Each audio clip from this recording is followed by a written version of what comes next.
Jaký byl váš první kontakt s firmou Optimal Energy? Někdy na podzim roku 2015 mě oslovila paní magistra Tereza Balunová, tenkrát ještě Dvořáková.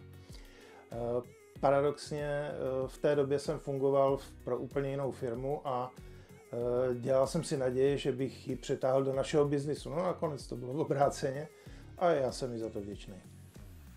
Co vás tehdy zaujalo na spolupráci s firmou? No, chvíli to trvalo, ale pak jsem si uvědomil, že Optimal Energy nabízí produkty, které potřebuje vlastně úplně každý. A je úplně jedno, jestli je to rodina, firma, obec, prostě každý. A kdy a proč jste se rozhodl stát akcionářem firmy Optimal Energy? No, tak v roce 2017 v Náměstí nad Oslavou, kde proběhl aktualizační seminář, tak tam pan inženýr Bělohlávek představil projekt možnosti odkupu akcií pro akcionáře budoucí, doteď vlastně energetické poradce. Současně s tím proběhla taková jako kdyby malá aukce, spíš takový edukativního charakteru. A mně se to velice zalíbilo. Já jsem v té době už hledal prostě nějaký takový produkt, který by dokázal generovat nějaký výnos k mému důchodu, který rozhodně nemůžu počítat s tím, že bude nějak extra velký. No a tohle se mě bylo jako velice zajímavá příležitost. Jak probíhal samotný nákup akcí? Bylo to rozhodnutí okamžité, nebo jste o tom musel dlouho přemýšlet? Tak s nákupem akcí jsem měl celkem jasno. Už předtím jsem tady o tomhletom přemýšlel a tak, jak nám to pan inženýr Bělohlávek vysvětlil, mně to naprosto dávalo smysl a říkal jsem si, že tady nemůžu absolutně nic ztratit. Co pro vás znamenalo, když jste poprvé zjistil, že vaše akcie začínají generovat zajímavé zisky? V podstatě potvrzení toho, co nám pan inženýr Bělohlávek v Náměstí na aktualizáku nastínil, no a potvrdilo se to všechno do puntíku. Byl to krok tím správným směrem.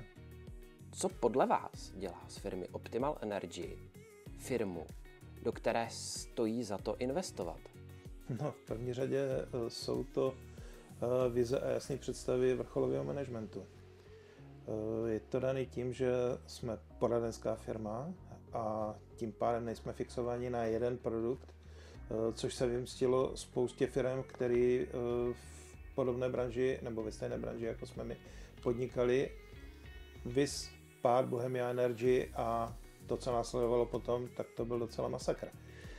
My vzhledem k tomu, že fungujeme jako poradci v této oblasti a máme velikánský záběr, tak jsme tohleto přežili a nejenom, že jsme to přežili bez problémů, ale naopak firma se rozrostla.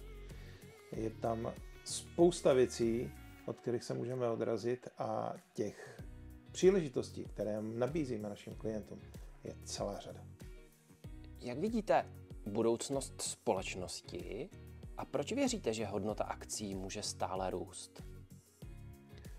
Vycházím z toho, o čem už jsem mluvil. V energetice máme obrovský záběr. Společnost má v současné době ještě dvě dcery. Optimal Power Energy a energetickou správu. Optimal Power Energy je zaměřený spíš do sféry rodinné, energetická správa je pro podnikatele. To spektrum té nabídky těch služeb je tak obrovský, že bez nadsázky můžeme doopravdy oslovit kohokoliv a ten na tom může jedině vydělat. Co byste poradil lidem z firmy, kteří o koupi akcií zatím jenom stále uvažují? Aby přestali uvažovat a nakoupili. Protože ti, co už nakoupili, jsou míle před nima. Nemají co ztratit. Na závěr něco osobnějšího.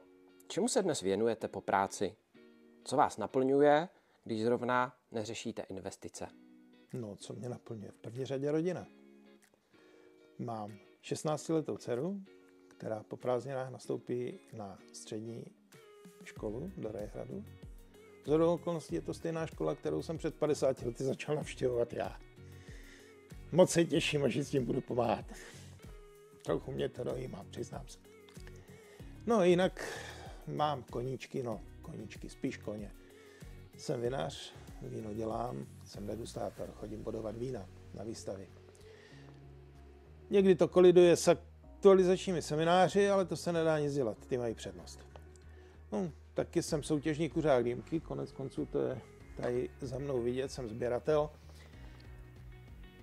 Jsem členem šumavského pipe klubu. Mám 33. místo z mistrovství světa, jen tak pro zajímavost. Na to jsem docela pyšný. No a pár dobrých umístění v rámci republiky, 2krát vicemistr. Taky dělám rád, se vrátím k tomu prvnímu, ušlechtili alkoholy. Někteří z mých kolegů už ochutnali, říkají, že to je docela fajn. Tím se bavím po večerech. Super, tak děkujeme za rozhovor. Rádo se stalo.